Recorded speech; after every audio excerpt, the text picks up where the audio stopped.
Surface to surface missile अगर India ने इस्तेमाल करने की कोशिश की, जो कि स्विफ्ट रिटॉर्ट में इसने कोशिश की थी, not too credible. Pakistan air force पूरी तरह तैयार है।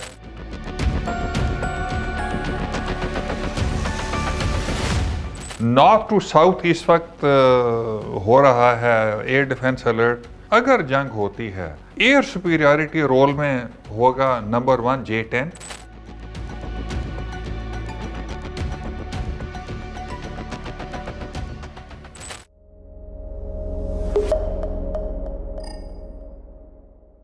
SSM threat not too credible, मतलब कोई ज़्यादा नहीं। I tell you the reason. Surface to surface missile अगर इंडिया ने इस्तेमाल करने की कोशिश की, जो कि स्विफ्ट रिटॉर्ट में इसने कोशिश की थी, जब हमने अभिनंदन को गिरा लिया, स्विफ्ट रिटॉर्ट में मुजाहिद अनवर ने 3 चीज़ें की। मुजाहिद अनवर ने कहा कि मैं दोबारा मौका नहीं देना चाहता इंडिया को to retaliate in the air, और उसने एक ग्रेजुएटेड, उसने एक टीयर्ड, उसने एक प्रोपोर्शनेट रिस्पांस दिया, ज़्यादा नहीं दिया। उन्होंने जितना किया, हमने भी उनको कन्विंस कर लिया we are capable and we can damage you.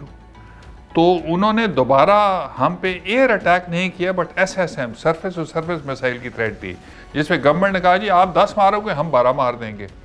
आज अगर उन्होंने मारा, बिकॉज कुछ र्यूमर्स थी कि शायद सरफेस टू सरफेस मिसाइल से शुरू करें, लेकिन वो बड़ी सीरियस डेवलपमेंट हो जाएगी। बिकॉज जैसे ही वो अपने मिसाइल को निकालेंगे अपने स्टोरेज से, अमेरिकन, पाकिस्तानी, चाइनीज सबको पता चल जाएगा।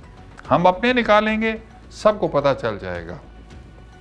अगर एक सरफेस टू सरफेस मिसाइल आता है, चाहे उसके ऊपर प्राइम मिनिस्टर मोदी खुद क्यों ना बैठा हुआ हो, कोई बिलीव नहीं करेगा कि ये पाकिस्तान में कि ये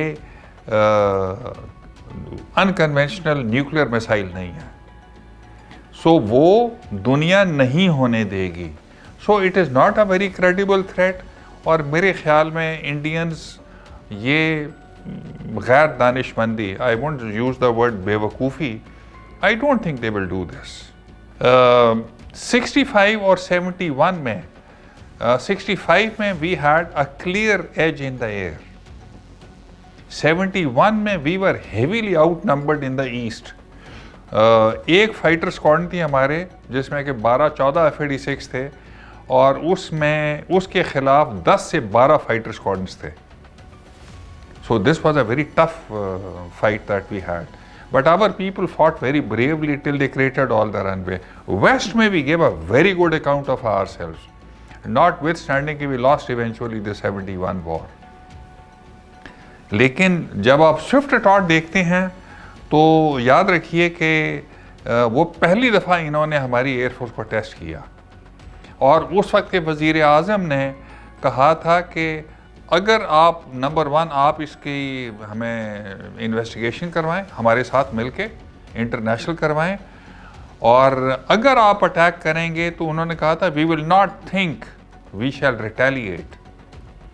तो उन्होंने अटैक किया जब 26 की रात को, तो उसमें डैमेज ज़्यादा नहीं हुआ। सो सुबह जब असेसमेंट की तो मुजाहिद अनवर और उनके एयर स्टाफ ने फैसला किया कि we will respond at the time and place of our choosing.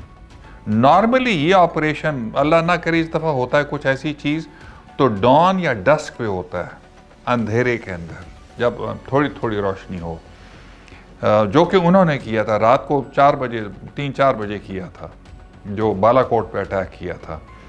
Mujahid Anwar chose 10 o'clock broad daylight and surprise the Indian. 26 की रात को, और जब दिन को सुबह जब किया उन्होंने, तो दे एक्सपेक्टेड कि इन्होंने कहा था ना कि we shall retaliate, we not think, तो उन्होंने कहा अब रिटेलिएशन आएगी। तो उन्होंने एक दीवार खड़ी की हुई थी कॉम्बैट एयर पेट्रोल्स की, जिसमें MiG-21 थे, MiG-29 थे, मिराज 2000 थे, सुखोई 30s थे, राफेल्स उस वक्त थे नहीं। तो जब 26 को कुछ नहीं किया हमने, तो उन्होंने कहा अब तो ये डर गए हैं, ये जिस तरह उनकी आदत है ह्यूब्रिस और एरोगेंस की। तो जब 27 को 10 बजे किया तो ये सरप्राइज था। और क्या किया हमने, ग्राउंड अटैक किया JF-17 ने। रेंज एक्सटेंशन किट्स के साथ वो विंग्स खुल जाते हैं बॉम्ब के ऊपर, और अपने एरिए से हमने सारे टारगेट प्रिसिजन के साथ मारे। 10 बजे मिराज हमारे तैयारे ने जो है H-4 वेपन लॉन्च किया, और उसमें प्रूफ दिया DCS ऑपरेशंस ने कि देखें नौशहरा का जो आर्मामेंट डेपो है ये रेटिकल उसके ऊपर है, और अब ये रेटिकल 3 किलोमीटर शिफ्ट कर रहे हैं, और अब हम तो बॉम्ब जब वो एक्सप्लोड होता है ना तो फिर वीडियो बंद हो जाता है कि वी मेड श्योर कि we don't hit the actual targets. Reportedly Rajouri का जो ब्रिगेड हेडक्वार्टर था उस वक्त उसमें एक 2 स्टार या 3 स्टार जनरल भी था, तो खुदा न खास्ता अगर हम एक्चुअली मार देते that would have really escalated. तो ये credit goes to Pakistan air force, air chief and air staff, कि हमने उतनी ही डैमेज की जिससे कि हम प्रूव कर सकें कि यस हमने military and which is military deterrence री इस्टेब्लिश कर दी, पॉलिटिकल डिटरेंस री इस्टेब्लिश कर दी। मरगबर समाचार में फिर सिद्धू के ज़माने में वी अगेन री establish military and political deterrence. Iran ने उसके बाद हमला नहीं किया बाय एयर, और उसके बाद नेगोशिएशंस हुई and we decided what is to be done. India ने ऑब्वियसली टू गेट अभिनंदन, उन्होंने एक और डिफरेंट थ्रेट दी, वो एक और चीज़ थी, but Pakistan air force established everything. फिर वो राफेल ले आए तो हम J-10C ले आए, अब वो राफेल और 26 ले रहे हैं जो आएंगे, बिकॉज ये एक और सवाल है कि वो 26 राफेल और क्यों ले रहे हैं, क्योंकि उनका तेजा या LCA काम नहीं कर रहा, it has not done well at all. So we are fully prepared. Somebody asked me कि हम तैयार हैं 100%। पिछले दिनों air chief marshal AP Singh जो उनके एयर चीफ हैं, उन्होंने ये एक जगह हैल हिंदुस्तान एरोनॉटिक्स के जो लोग थे उनसे एक फ्रेंडली टॉक में कहा कि भाई आपने मुझे 40 जहाज देने थे जनवरी तक, जो नहीं दिए आपने, how do you, what should I think of you. तो वो वीडियो लीक हो गई, but that told the problem. LCA जो है या तेजा, ये ड्राइंग बोर्ड पे गया था 10 साल पहले बिफोर JF-17, लेकिन वो जो एक है ना इंडिजनाइजेशन प्रोग्राम जो कि मोदी ने कहा कि हर चीज़ इंडिया में बननी चाहिए, जिसका एक काफ़ी मुश्किल लफ्ज़ है हिंदी में, तो in that they said so Kaveri engine India में बनता है, उसका पूरा फ्यूजलाज इंडिया में बनता है, उसके एवियोनिक्स मोस्टली इंपोर्ट करते हैं but some of them in India, उसका मिसाइल उन्होंने बनाया extra etcetera.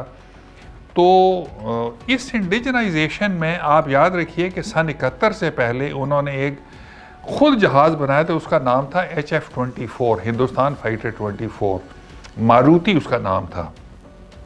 It flu in 71 war, अच्छा ठीक जहाज़ था, बहुत अच्छा नहीं था, सो ग्राउंड कर दिया उन्होंने 71 वॉर के बाद। तो so LCA is not come out to be a very successful. वो कुछ आई थिंक 5, 6, 7 एक स्क्वाड में उड़ रहे हैं, लेकिन not that they will make a difference to the Indian strength. तो ये जो 40 LCA की कंट्रोवर्सी है, ये air chief marshal AP Singh ने शुरू की, जब उन्होंने कहा कि जी आप तो मुझे 40 जहाज़ नहीं दे सके, हमारे आज JF-17 जो कि हमने 50% इंडिजनाइज किया, 58% उसका एयर फ्रेम हम खुद बना रहे हैं, उसके एवियोनिक्स 100% हम खुद बना रहे हैं। तो लेकिन इट्स अ सक्सेस स्टोरी। 5 से 6 स्क्वाड्रन हमारे पास हैं, जिसमें से 2 या 3 आई थिंक ब्लॉक 3 हैं, बाकी ब्लॉक 2 हैं। तो ब्लॉक 3 तो अब इट इज़ चैलेंजिंग राफेल। अब ये देखिए ना जो रात वाला इंसिडेंट हुआ कि 4 राफेल्स को जो ट्विटर पे मैंने पढ़ा कि उस पे ब्लॉक 3 इन्होंने स्क्रैम्बल की है। They must have gotten the signature, but ये नॉर्मल ये पीस टाइम स्कर्मिश है कि वो बॉर्डर किस तरह उस तरफ उड़ते रहते हैं, हम बॉर्डर किस तरफ उड़ते रहते हैं, to challenge one another, probe करने के लिए कि हमारे एयर डिफेंसेस कैसे हैं। So LCA I won't say has been a failure. ये एयर शोज़ में जाता है, लेकिन AP सिंह ने बहुत बड़ी शिकायत की और आई थिंक LCA एक बहुत बड़ा रोल, अगर अल्लाह ना करे जंग होती है तो I don't think it will play a big role. Pakistan air force पूरी तरह तैयार है। नॉर्थ टू साउथ इस वक्त हो रहा है एयर डिफेंस अलर्ट, जिसमें JF-17 भी कर रहे हैं, बट बेसिकली J-10 भी कर रहे हैं और मिराज भी कर रहे हैं, F-7 PGs भी कर रहे हैं, F-16 भी कर रहे हैं। So we are fully alert. North, centre, south में इस वक्त एक्सरसाइजेज हो रही हैं ताकि फुल्ली अलर्ट रहें। और मेरी नाकिस राय में, because I don't know the official planning, I think अगर जंग होती है तो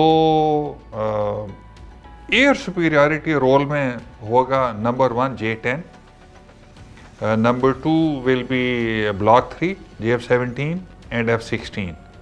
ग्राउंड अटैक रोल में होगा JF-17 Block 2, Mirages and some of the F-16s et cetera. अब देखिए ना, कल जो एयर सुपीरियरिटी वाला क्वेश्चन आया तो रिपोर्टेडली इन्होंने Block 3 को स्क्रैम्बल किया, जो कि शायद PL-15 और ईसा रेडार, फेज एरे रेडार के साथ गए और naturally they also pulled back जो उनके राफेल्स थे। सो इस एयर चीफ ने स्मार्ट इंडक्शन पे बहुत जोर दिया, मॉडर्नाइजेशन पे बहुत जोर दिया, एक नई साइबर कमांड खड़ी कर ली है। वो fortunately I visited the combat commander school is the linchpin of our training system. उनका टैग डे है। आई से विद प्राइड के we probably do it a little differently. So we have trained very hard and I think Chief of Air Staff ने बड़ा clear message दिया, we are going to hit very hard in case they take any पंगा with us.